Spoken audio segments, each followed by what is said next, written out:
How are you, Your Honor? We will see. We're good. We're good. Mr. Brown, or somebody from the PD's office, because I did not get a substitution. I got an appearance. Oh, I've got a substitution right here. Signed off on? It is. All right. Then I don't need to address. I don't need Thank to you. address the public defender's motion to withdraw. I'll consider that withdrawn given the substitution. I do have an appearance, and I will sign off on the substitution. Thank you. Thank you. All right. What are we doing today? So, Your Honor, we were going to, there's several options that my client. Well, and I want you to know, counsel, that because of certain things, the court has a number of things I have to say. Okay. Because I think the record, given particularly some of Mr. Harris's comments with reference to this court potentially acting, what at least as I'm to understand is on what some may be, or is it, let's put it this way. People are saying, and quite frankly, your client has made the assertion that the Pittsfield Township, as well as this court, was acting on some type of defective or faulty information, which I will tell you, counsel, caused the court, given what the court did, to investigate what my ruling was. And I will tell you that that assertion is absolutely correct with reference to any faulty information that either came through to the Pittsfield Township Department of Public Safety or to this court ultimately at the May 15th hearing. And I think it needs to be stated, I've been asked for comments. I have refrained from comments as is my normal practice is. This court with the pending case will speak on the record. And so I am going to make sure that the record is very, very clear as to what this court knows and what this court acted on May 15th. And we can start with this. And my basis for doing it is because of what was said about what this whole process was. And that an indication, counsel, and some indication or misunderstanding as to whether or not he had a license. Let me make it very clear, based upon what the court looked at, he has never had a Michigan license, ever. And has never had a license in the other 49 states and commonwealths that form up this great union. He has never had a license. In point of fact, when they suspended his license, and what people don't understand, when they suspended his license in Saginaw, they don't suspend the license. They suspend the privilege to drive in this state. Hence, for example, if he had had a Kentucky license, he would be able to drive everywhere that Kentucky would allow him to drive. He just couldn't drive in Michigan because his privileges had been restricted. I know you know that, but that wasn't at all said. But it doesn't matter because he didn't have a license. Ever. There is also then, and I will, when it is necessary, come to the defense of my sister courts, and I will come to the defense of Saginaw. They got a great chief judge. Chief judge answered the question. But I will tell you, that court and its friend of the court did nothing wrong. His license was, his driving privileges, better stated, were unsuspended in 2022. That required Mr. Harris to do something. He didn't do it. Therefore, the friend of the court was under no obligation to send anything to the Secretary of State. Now, I hated that I had to look at all of this, but when there's a question as to what I did, I'm going to look at everything to make sure that what I did was all in order. There's then an indication from that because that wasn't sent, there was a direct attack on Michigan's Department of Secretary of State's office, saying that the Secretary of State was somehow at fault. Let me tell you something. Secretary of State did what they were supposed to do. And in point of fact, they did nothing because they hadn't gotten anything from the court because Mr. Harris had not paid the reinstatement. This week, or the latter part of last week, once he paid that, Saginaw friend of the court did what they should do, and they sent it. Immediately, based upon the information that I have, the Secretary of State did what they do every day. They took that suspension off of his driving record, and he was then unsuspended. And then your client did what he needed to do with reference to the Secretary of State and paid a reinstatement. Okay. Just a second, Mr. Schiller. I'm going to let everybody respond because Thank you. I am not done yet. Okay. All right. You're covering a lot of the points for me. Thank you, Your Honor. And so that came down to that. So the information at the time that I had, that Pittsfield Department of Public Safety had, was all correct at the time of both Pittsfield stop as well as the May 15th date. It was all correct. There was no error by anybody. It was a failure on the part of Mr. Harris to do certain things. Now, I grant you that sometimes that can be a complicated process, but it was certainly not anybody's fault that that didn't happen other than that wasn't paid. Now, here's the other thing, and I'm like maybe in church where I say I'm about finished now, but the other part of this is this stop was in October. Most of the cases that we've heard just in this last afternoon are driving while license suspended cases. That's part of my Wednesday afternoon. We go through great pains to try to get people their licenses back, which is really how it should happen. Between October and because I don't live under a rock, I actually watch things. You look very nice on TV. Thank you. You're welcome. There was something that was said that was very disturbing to me. And I'm just going to let you know because I believe in being fair with everybody. The question was asked along the lines, between October of 2023 and the point in time of the May 15th hearing, was there an attempt by Mr. Harris to correct his license? Here's the part that was disturbing for me, so that you know. Okay. Mr. Harris indicated that at some point he had been involved in some accident. And being involved into the accident, that he was basically bedridden or at least housebound, he could not get to the Secretary of State. That was set up there, and I'm going to presume, because my knowledge of defense counsel is, I know you don't misrepresent anything. Right. You never do. Right. That's not true. Okay. He purposely stated that he could not get to the Secretary of State, which, for the way we handle things in this court, would have placed him in a whole different category. We would have tried to find a way. Let's figure it out. And the reason I know that is because Mr. Harris, on December 28th of 2023, do you know where you were? 23. 23rd. 2023. I know I was laid up from our You were accident. at the Secretary of State's office. And you were at the Secretary of State's office because you redid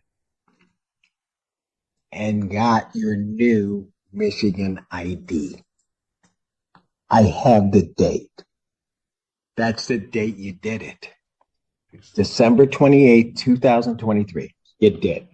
And so that you also know, and in all fairness to counsel, because I don't know if counsel knows this or not, the way I know that he's never had a license is because May 3rd, 1990, he was 19 at the time. May 3rd, 1999, he applied for his first Michigan ID. Counsel knows, so I do. You cannot have both. You either have an ID or you have a license. One of the two. He has religiously every year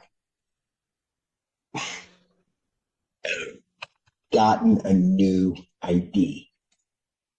And so he knows that he doesn't have a license. And quite frankly, I just wish he would have said that at the beginning. And all of this hoopla could have been just put all aside. And we all go through the process as we do with all of the people coming here to try to get him his license back.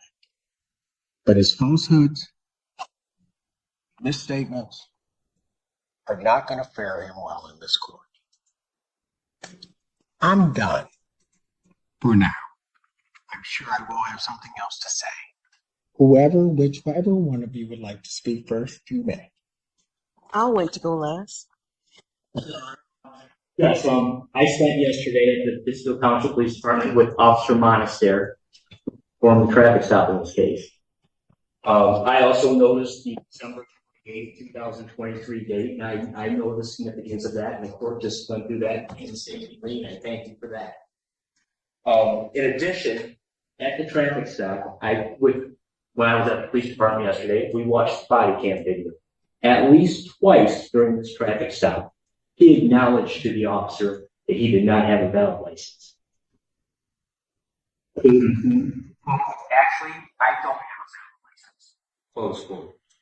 The question was, are you a valid driver? Quote, I am not.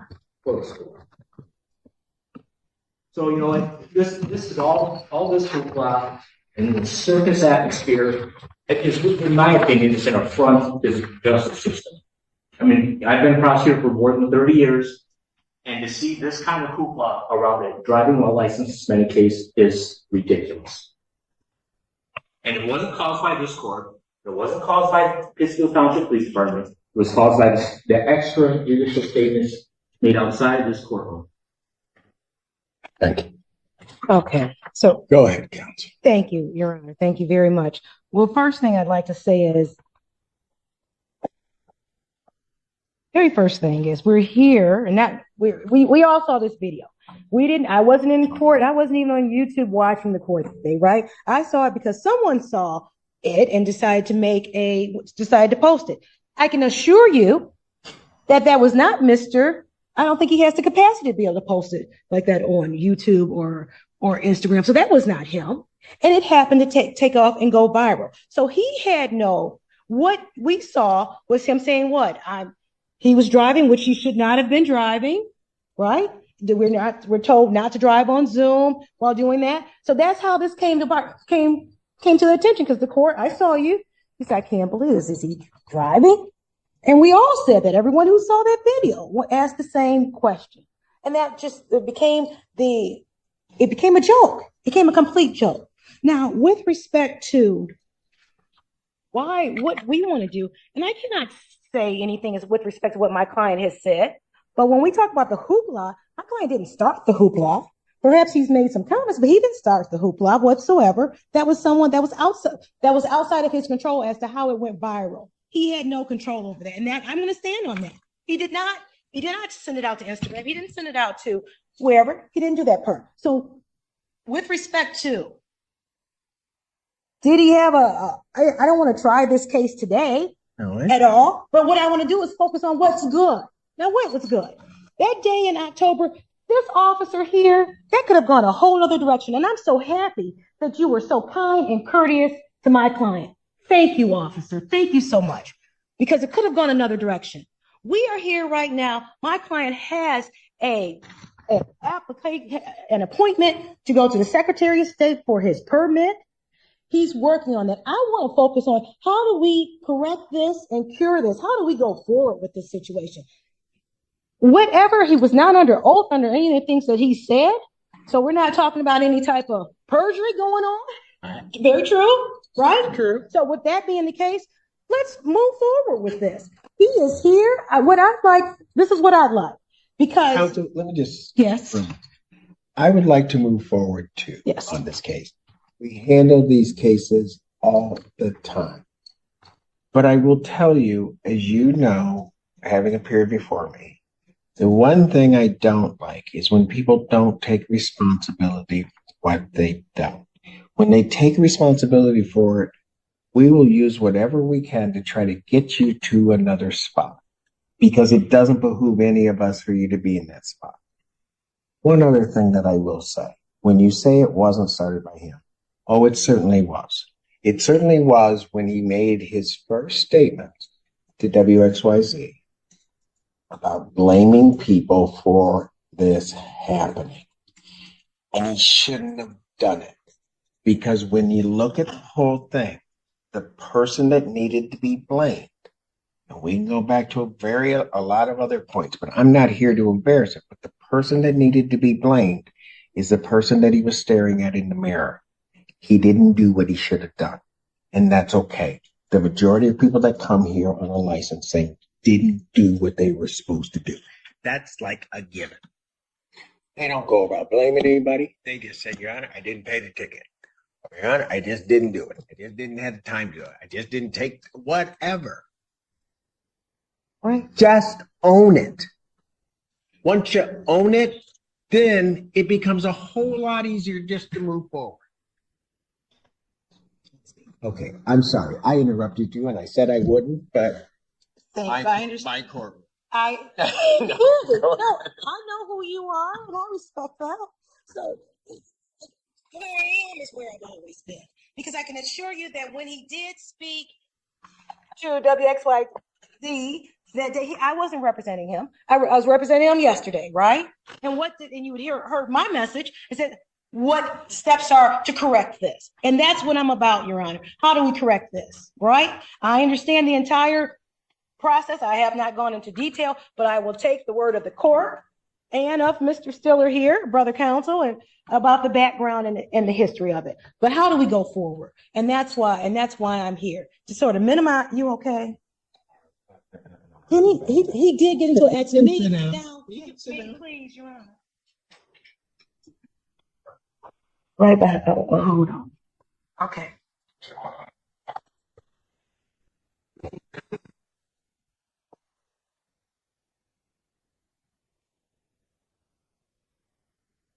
And now that's real. That's a real injury. I have no comment. Okay. So what we're looking for, because there are some options here. My client has indicated to me and would like me to indicate to the court that he is in the process of procuring his license. Hopefully that privilege will be available to him, but he does have, as you stated earlier, and I have the receipts. He did pay the reinstatement fee. Those fees are paid. Anything that was out in the previous court, those fees have been paid, and I've been presented with those receipts. In addition, on tomorrow, he's got his permit test coming up, and then after that, because he's an adult, he's working on it so that he can take advantage of the offers that are available, because as you say, this court does want to help. Absolutely. And with that, because my client was in an accident, and I haven't seen the medical records, but because of some of the things it could be, I don't know. But sometimes our memories get a little foggy. Now, am I going back to 1999? No, I'm not. But I'm just saying that I'm saying from this day forward, he is working diligently to take the steps necessary to get his driver's license so he can take advantage of the generous offer. Thank you. Yes, ma'am. Yes. Yes, Mr. I hate to say this, Your Honor, one additional thing. I think Fletcher Cox and I need to approach the bench. It may involve Mr. Allen. Who's Mr. I Allen? know, because I know what it is. Okay. Thank you. Well, who's Mr. Allen? That's my bailiff. Oh, I will give out whatever date I can. okay. Counsel, you probably didn't know this, and I wasn't sure where the prosecutor was going to bring. He's got a warrant. No, I did not know. Yes, he has a warrant for his arrest. A bench warrant out of Ellen Park. Mr. Allen. 24th District Court. Okay. The shocking thing about it, for a driving while license suspended, that he didn't take care of. Okay. Well, like I said, So- he wants to handle. So He's what it dedicated. is that, and it's a valid warrant. I happen to be within their radius of pickup. Now, having said that, I don't know if they will pick him up. Okay. I will say that what should have happened, I'm not going to go through and try to figure out whether it did happen.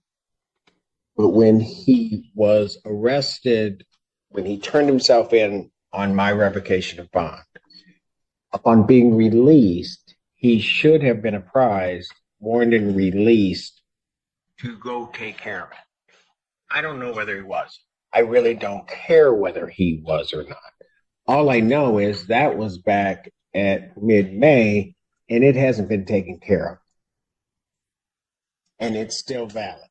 I was hoping maybe that somebody was going to try and take care of it, because I'm sure if you had known, they would have been done.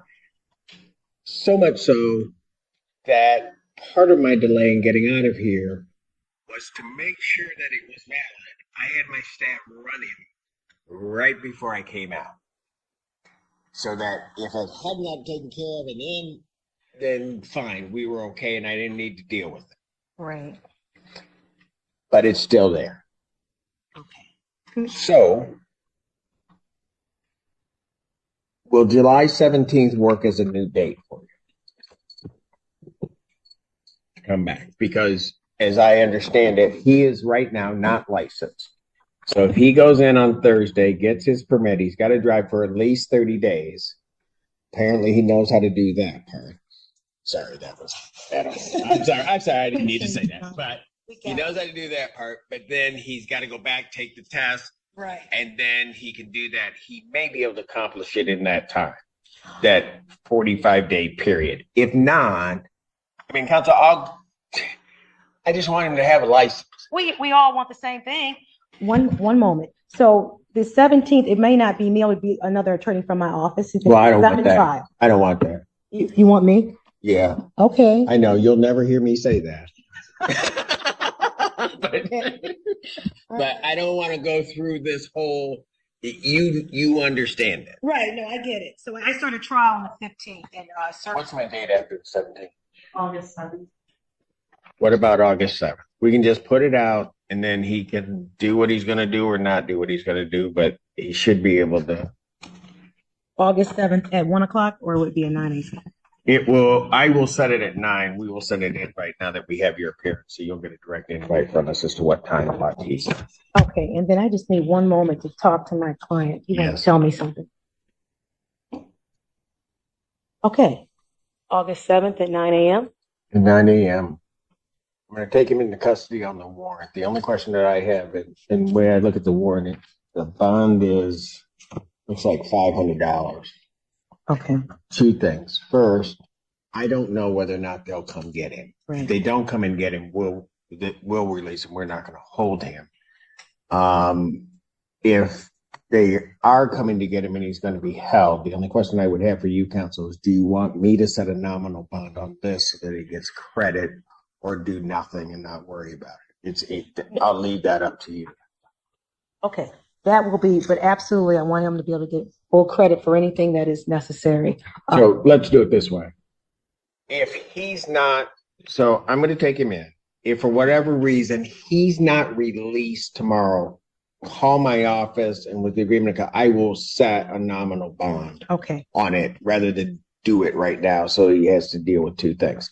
So that you're also clear. Part of the reason I'm also doing this is because I think he was warned and released, didn't take care of it. And secondly, this has been out there for 9 years. Well, I did not know about it, Your Honor. Okay.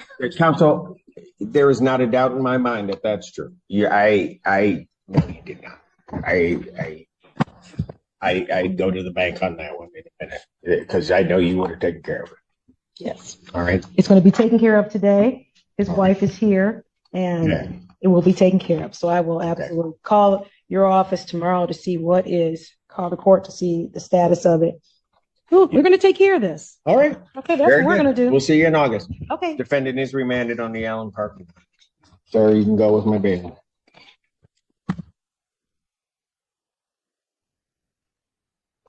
So at this point, his bond will continue as. Thank you.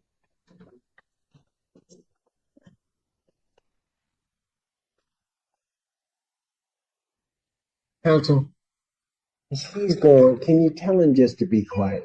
Off the record. Tell me. Yes, come on. Just tell him to just. That's exactly what they said. They did not, Your Honor. They said that he knew where we moved. Mr. Alice. We're done call the case. James Samanek versus Travis Ackerman. And Nikki Meltzer. Counsel, state your appearance. For the record, Tom Ellis appearing on behalf of the plaintiff and president of the Honor. Your names? Travis Ackerman. All right. You folks tried to resolve this matter or no? We're just going to go to trial. Pardon? We attempted this weekend. I'm a data control. How close were the parties before we go into this? Not very close, sir. Mr. Ellis, you'd agree with that? Yes, Your Honor. The defendants do not feel that they owe any money.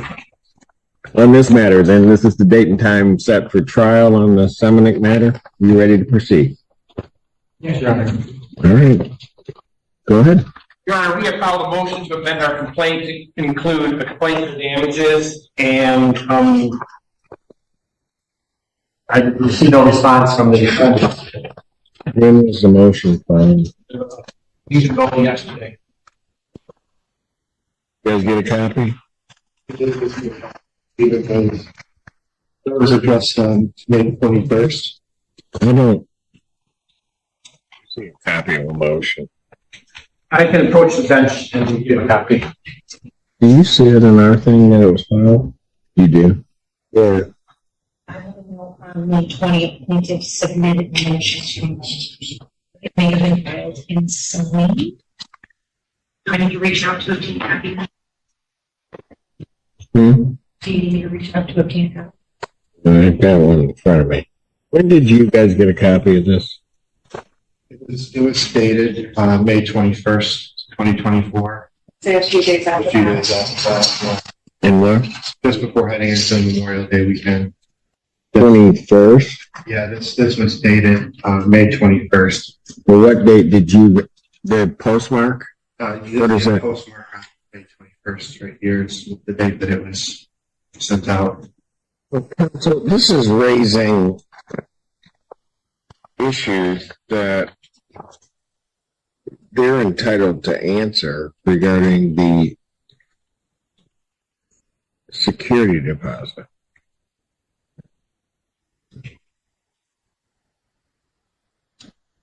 Well, the lease provides that the security. It doesn't matter what the lease is. I'm talking procedurally. You're raising claims regarding the security deposit at this late stage. Well, they didn't leave.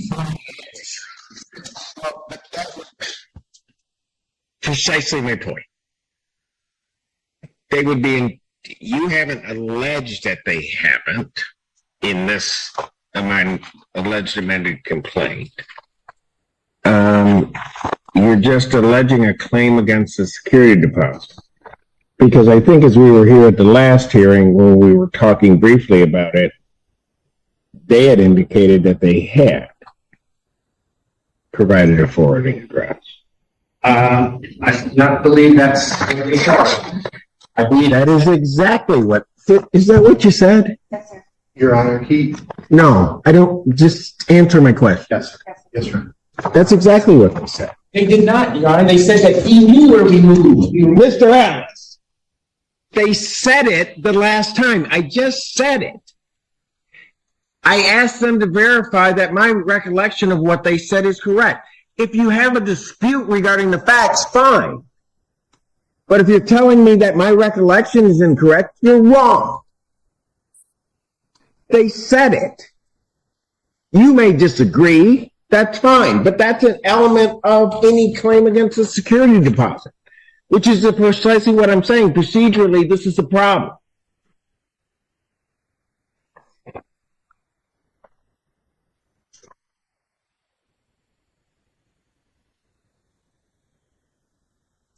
They're entitled to answer, first of all, the motion to amend, and this is the procedural route. They're entitled to answer the motion to amend. They haven't been provided. Was this mailed to them? Yes. You know, under the court rules, that's not enough time. You can't mail it. It says on the 17th. They don't get it till then, so they're entitled to answer the motion, and then they'd be entitled to answer the complaint if I were to allow them it to proceed.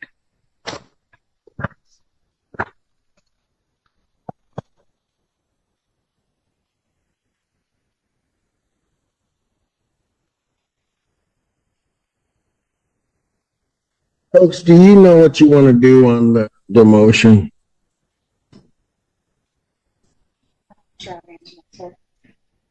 That was an unfair question.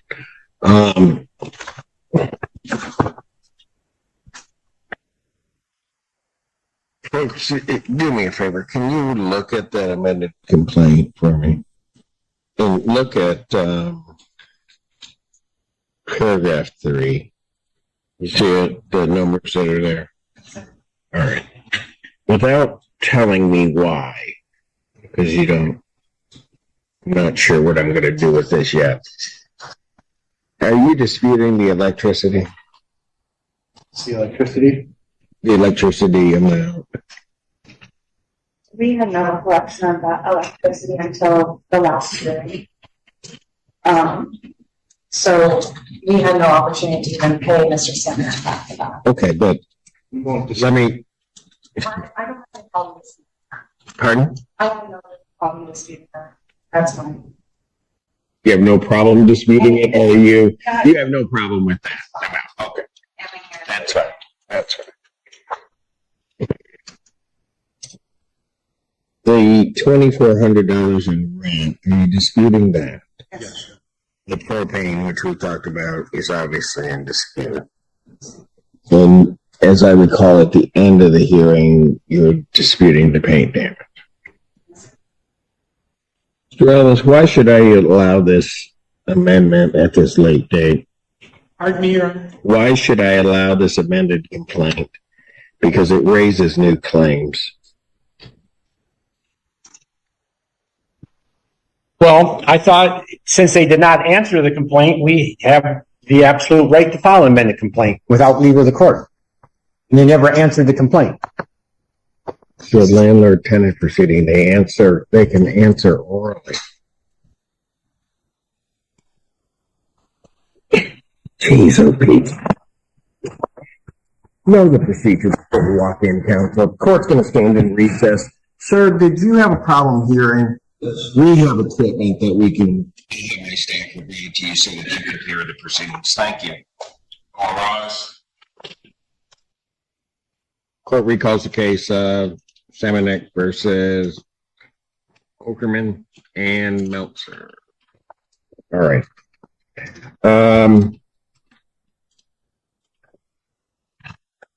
Couple of things here.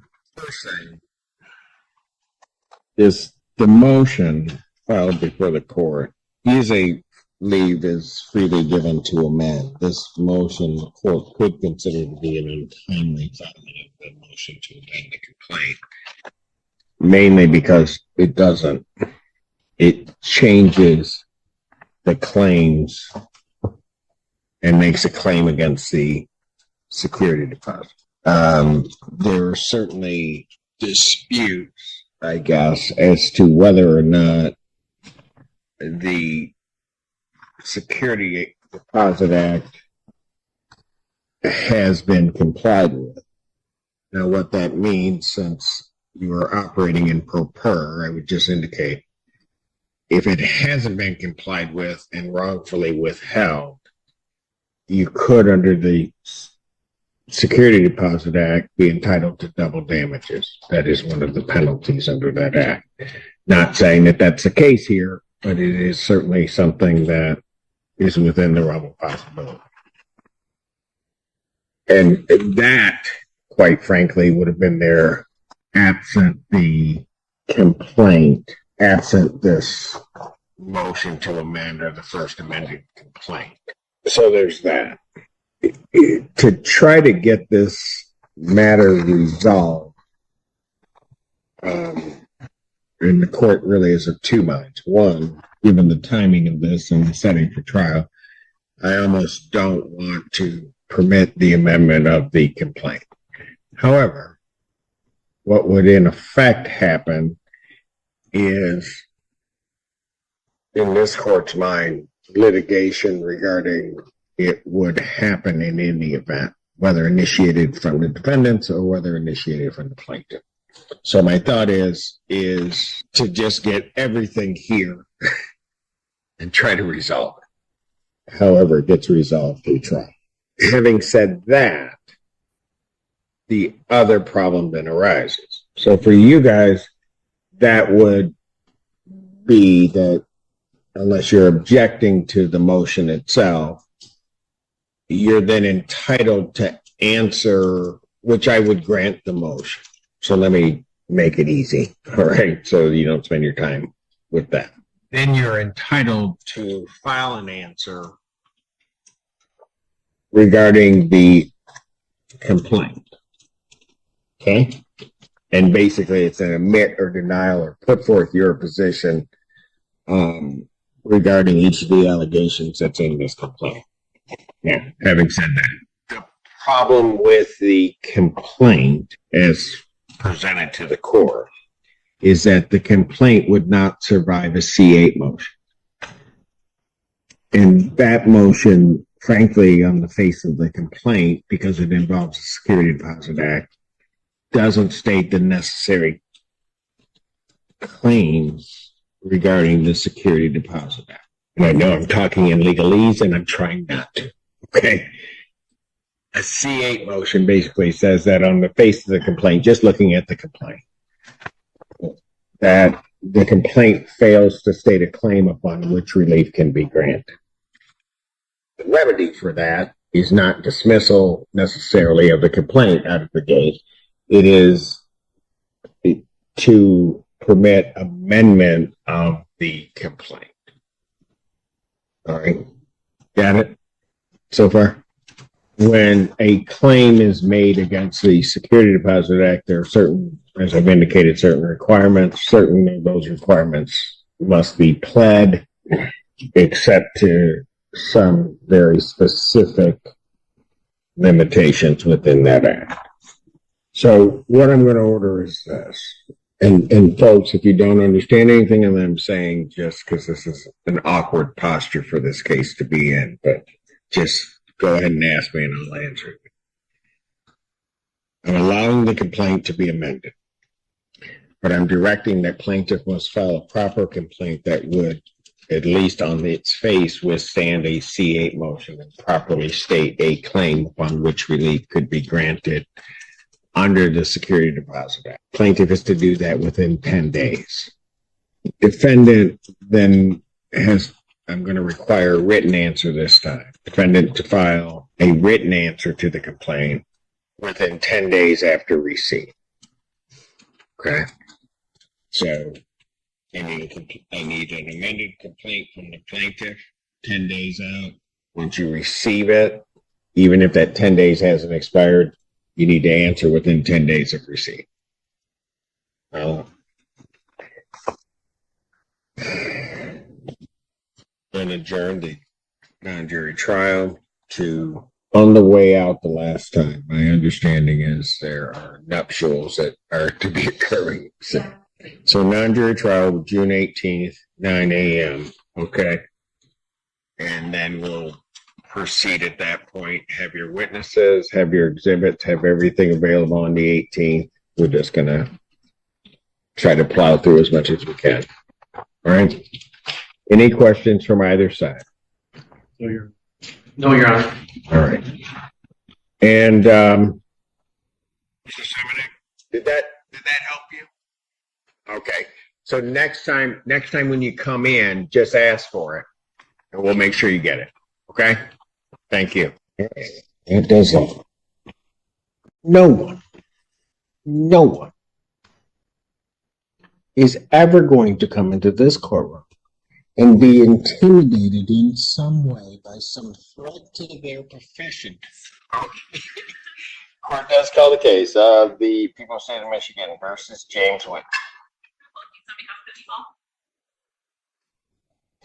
Good afternoon, Your Honor. For the record, my name is Jeffrey Bennett. I'm sitting with on behalf of Mr. Woodley, standing on the right side of the statement.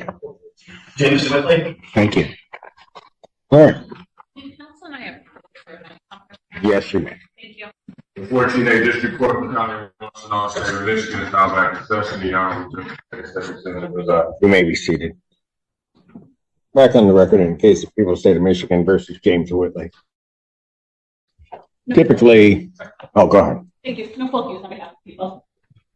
Good afternoon, Your Honor. For the record, my name is Jeffrey Bennett. Heard with on behalf of Mr. Woodley, sitting to my right. Typically, the court doesn't publicly discuss, and I will apologize, Ms. Hughes, and I will allow certainly counsel to say what they want to say or need to say.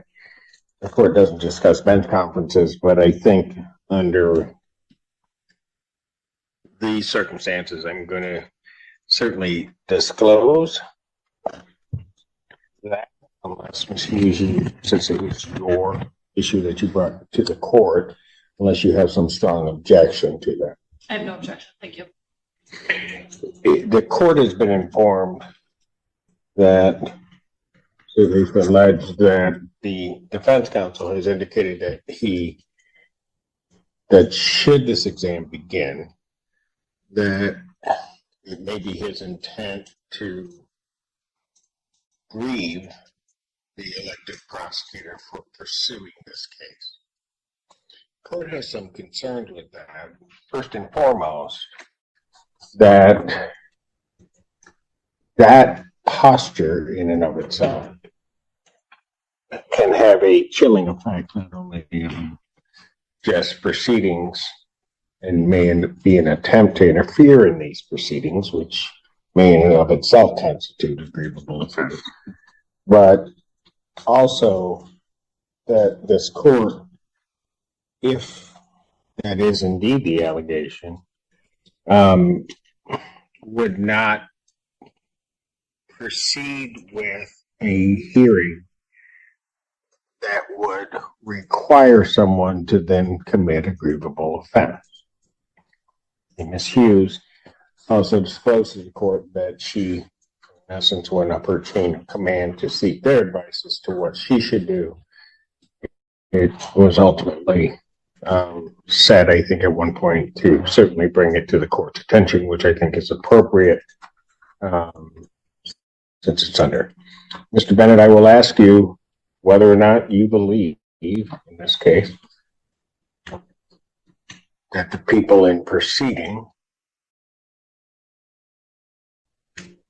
are committing a grievable offense. And if so, for you to state on the record what that offense is. I'm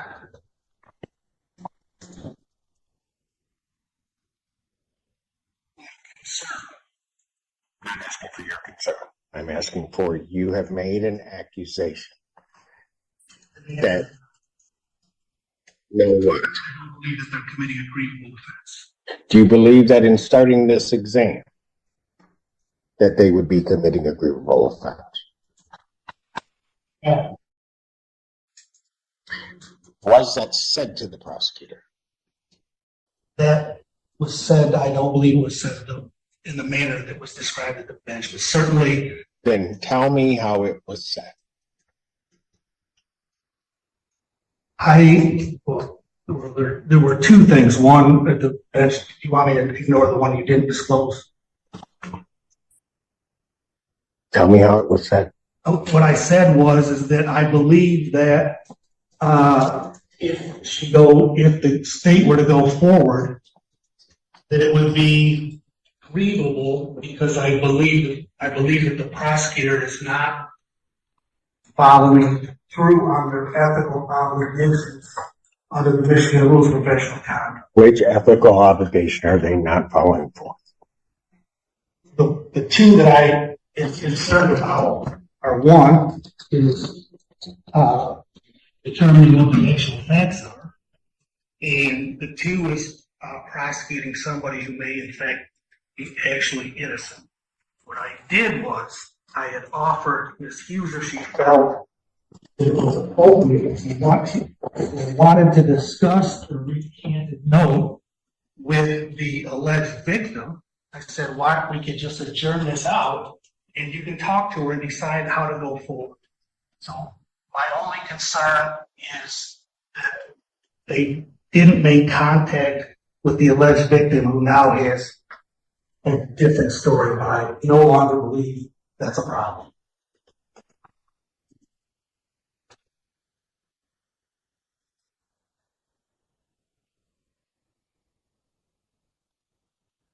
Is that, even as you describe it, amount to something that is grievable?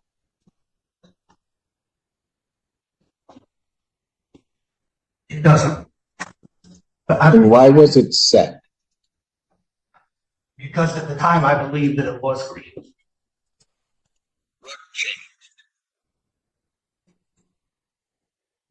Quite honestly, what changed is I wasn't aware at the time that they had the lay witness here. And so the presence of the lay witnesses, I think, eliminates all of the issues I had with the police providing the testimony that's admissible here, but not in trial. Ms. Hughes. I absolutely intend on proceeding pursuant to MCL 76827C. I have made no statements to Mr. Bennett about Ms. Potter being present. But I don't think it is, because Ms. Potter is not present. Explain to me, Mr. Bennett, how that makes a difference. Because quite frankly, I think your accusation is against the prosecutor amounts to your attempt to obstruct these proceedings. So explain to me, which in and of itself would be grievable, counsel. So explain to me what happened now that you know that they're there, how that changed the whole mindset.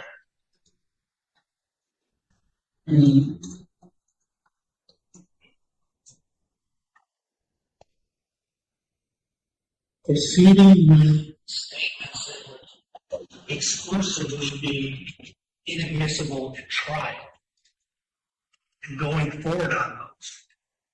These are confrontation clause issues. There's a statute which covers that. I understand that, Your Honor. My concern was it goes to circuit court on those statements, and now they can't proceed at trial. Because at that point, confrontation is going to attach at trial. But why would that be grievable? If they proceed pursuant to a statute promulgated in the state, as well as a court rule, which covers that, why would that be grievable at any point? My concern was not determining the facts of the case that they're going to present evidence in today. If they believe those facts, that but for a hearsay objection would come in, not at all goes to their determination of the facts. They may believe that to be the case. I understand. So how would that even come into play? Mr. Bennett, how does that even come into play?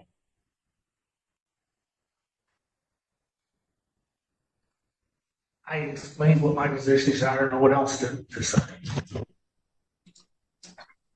Okay, let me just say this. I don't care if somebody's on the defense. I don't care if somebody's on the prosecution side. It doesn't matter to me, especially between counts. No one is ever going to come into this courtroom and be intimidated in some way by some threat to their profession, particularly in proceeding with what is their obligation. It is Ms. Hughes's obligation to bring this case. It is your obligation to defend your client.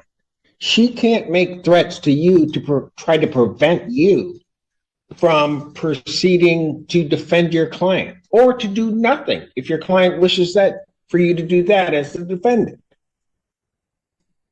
That behavior, Mr. Bennett, is inexcusable in this court's mind. Absolutely inexcusable.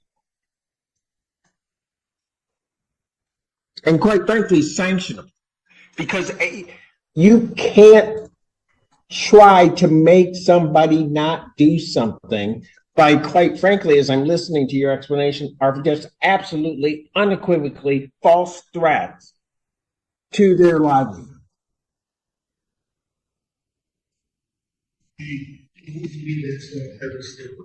What do you think you were doing? Trying to bring to Ms. Hughes' attention that may or may not exist. She interprets it as a threat, which I understand. I'm going to grieve your boss. And you. If you start this exam. She's supposed to take that as something that should be brought to her attention as opposed to a threat? We continued our discussion a second time where I was explaining where I was coming from. I did not say what I said in a very artful way. So you threatened a grievance for her proceeding. Am I wrong in that? I didn't consider that I threatened it. I was trying to bring an issue forward. Right. She took it as a threat. What was she supposed to take it as?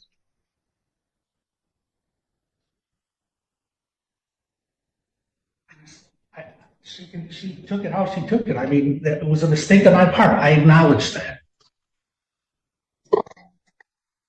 You're trying to tell this court that you didn't intend to threaten her boss and ultimately her? Is that what you're telling me, Mr. Bennett? I was trying to bring the nature of what I saw as a potential issue. I unfortunately started it. The issue being what? Their use of evidence pursuant to the court rule, which is why we have these hearings, why you have the ability to object, and then this court would have to rule. I felt this case was different because this is not a situation where the alleged victim is given another detailed statement as to what happened. And so what makes that different?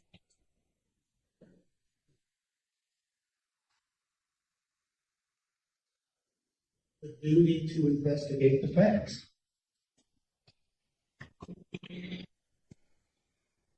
How do you know they haven't?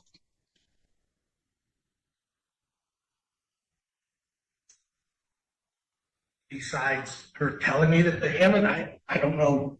I don't know who the court is, but I've never told him the information. I've never told him about the many contacts that she's had with my office. I've never told him about, he's put on the record that she's been appearing at the hearings. Your Honor, she's been at hearings that Your Honor has presided over. The letter that was turned over to the police department was then turned over to the defense. And frankly, he has never asked me. He just came forward with, I'm going to grieve Ellie's death.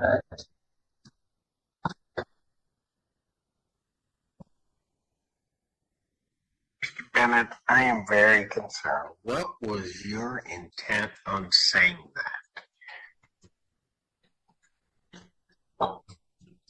Intent in the I'm going to stop you right now because I'm going to tell you something. You need to be real careful because I may have to consider grieving you. I understand. And I don't think you want that. I certainly don't want that. So what I'm going to do is I'm going to take another about 10-minute break. And I'm going to come out and ask for your explanation before I decide on anything that I would do. But I will let you know, Mr. Bennett, with regard to what I've heard of the conduct here, you are walking on real thin ice. Not just with me, but with your ticket to practice. Quick to recess. Hey, District Court, County, Washington, State of Michigan is now back in session. May be seated. Back on the record, in the case of the people, State of Michigan versus Whitley, counsel is present as well as the defendant. Is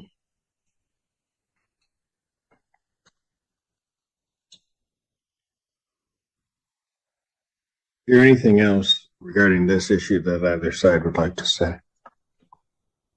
Your Honor, I'm going to self-report liable under Michigan Rules of Professional Conduct, subsection 8. I agree that I gave the inappropriate message to the prosecutor. I apologize for doing that. I feel obligated to report myself. We will see if that happens because the court hasn't made a decision as to whether or not the court should report you. Mr. Bennett, I am going to tell you in all the years I've been here, counsel, and even when I was down in the churches, counsel say things to each other, maybe not meaningful necessarily. They'll say things out of anger to each other.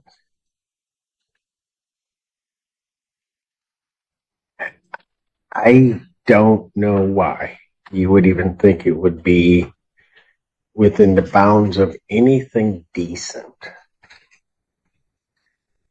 to make that kind of threat. And I call it a threat. That's precisely what you were doing.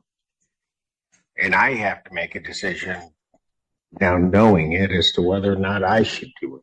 And I will make that decision. Ms. Hughes, and I'm going to apologize on behalf of the court for having to do this, but I think it's necessary given this turn of events. Would your lay witness, as well as I guess the officers, would they be available on July 1st at 10? Is it at all possible to have the lay witness testify? It would be to identification, and I would... As to identification of... the defendant. So it's very brief, and I don't want to have to bring the lay person back. Understand. Mr. Bennett. I would stipulate to the identification.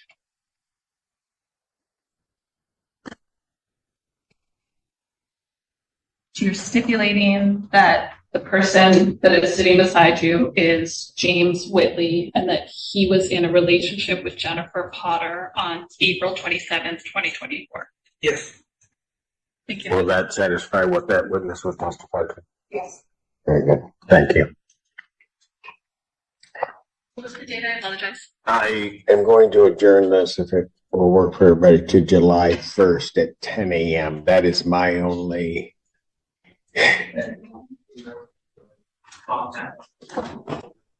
July 1st at 10 a.m. I realize that gets close to a holiday, but will that work for... Yes. Thank you. That's fine. I will adjourn it. Mr. Bennett, please apprise this office as well as apprise the prosecutor if you're going to self-report so that maybe others of us don't have to take any action. Yes, sir. Preliminary examination in this matter is adjourned. July 1st, 2024, 10 a.m. before night. Thank you. That's exactly what they said. They did not, Your Honor. They said that he knew where we moved. Mr. Alice. It does call the case James Simonek versus Travis Ackerman and Nikki Meltzer. Counsel, state your appearance. For the record, Tom Ellis, appearing on behalf of the plaintiff, the president of the Court.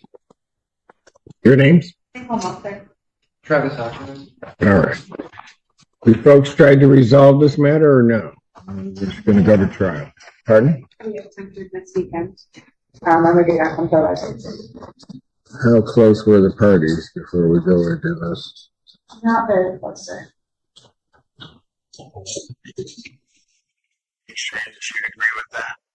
Yes, Your Honor. The defendants do not feel that they owe any money. On this matter, then, this is the date and time set for trial on the Seminole matter. You ready to proceed? Yes, Your Honor. All right. Go ahead. Your Honor, we have filed a motion to amend our complaint to include a complaint for damages, and I received no response from the defendant. When is the motion filed? He didn't know yesterday. You guys get a copy? That was addressed on May 21st. I don't see a copy of the motion. I can approach the bench and give a copy. Do you see it in our thing that it was filed? You do? Yeah. I don't know, on May 20th, plaintiff submitted a motion to amend. It may have been filed in Saline. Do I need to reach out to obtain a copy? Do you need to reach out to obtain a copy? I've got one in front of me. When did you guys get a copy of this? It was stated May 21st, 2024. Say a few days after A few that. days after that, And what? just before heading into Memorial Day weekend. The first? Yeah, this was dated May 21st. Well, what date did you, the postmark? What is that? Postmark on May 21st right here is the date that it was sent out. So this is raising issues that they're entitled to answer regarding the security deposit.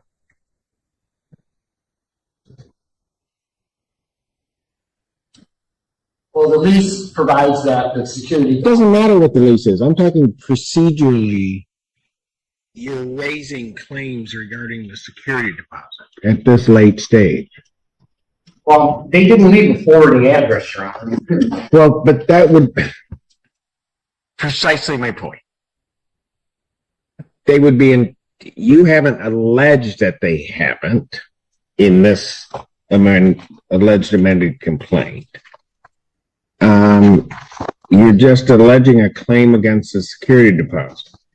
Because I think as we were here at the last hearing, when we were talking briefly about it, they had indicated that they had provided a forwarding address. I do not believe that's what they said. I believe That is exactly what, is that what you said? Your Honor, No, I don't, just answer my question. yes, Your Honor. That's exactly what they said. They did not, Your Honor. They said that he knew where we moved. Mr. Alice, they said it the last time. I just said it. I asked them to verify that my recollection of what they said is correct.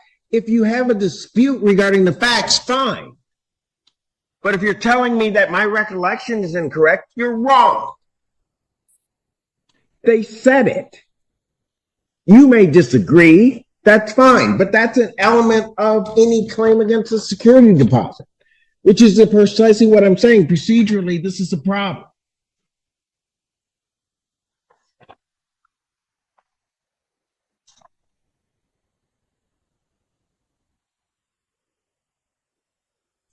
They're entitled to answer, first of all, the motion to amend. And this is the procedural part.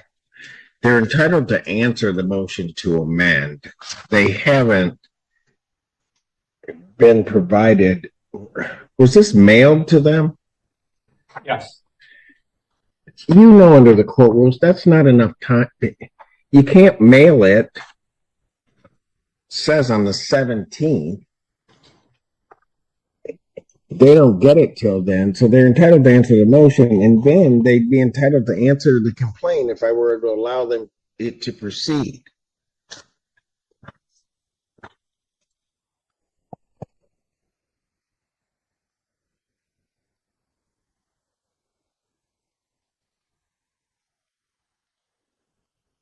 Folks, do you know what you want to do on the motion?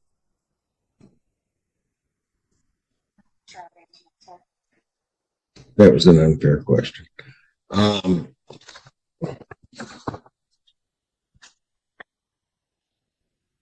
Folks, do me a favor. Can you look at that amended complaint for me? And look at paragraph 3. You see the numbers that are there? All right. Without telling me why, because I'm not sure what I'm going to do with this yet. Are you disputing the electricity? Electricity. We have a collection of electricity until the last day. So we have an opportunity to pay Mr. Simmons. Okay, good. Let me. Pardon? You have no problem disputing it, or you have no problem with that? Okay. That's fine. That's fine. The $2,400 in rent, are you disputing that? Yes. The propane, which we talked about, is obviously in dispute. And as I recall, at the end of the hearing, you're disputing the paint damage. Mr. Ellis, why should I allow this amendment at this late date? Why should I allow this amended complaint? Because it raises new claims. Well, I thought since they did not answer the complaint, we have the absolute right to file an amended complaint without leave of the court. And they never answered the complaint. It's a landlord tenant proceeding. They can answer orally.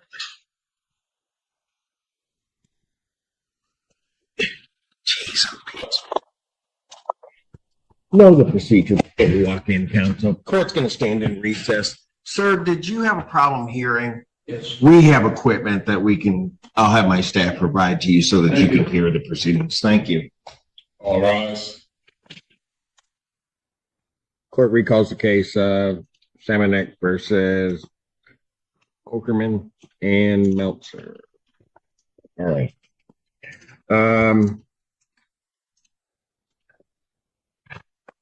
Couple of things here. First thing is the motion filed before the court. Usually leave is freely given to amend. This motion the court could consider to be an untimely